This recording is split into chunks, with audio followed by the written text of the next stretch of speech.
আজ আমি বানাবো একটা স্ন্যাক বা ব্রেকফাস্ট রেসিপিটার নাম এগ চিজ স্যান্ডউইচ। ফার্স্টে সেদ্ধ ডিম গ্রেট করে নিতে হবে, এরপর চিজ গ্রেট করে নেব।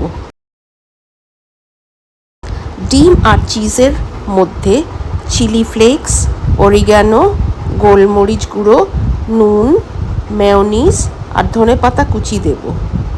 একসাথে সব মিক্স করে দেব। স্লাইস ব্রেড নিয়ে ব্রাউন সাইডগুলো বাদ দিয়ে দেব।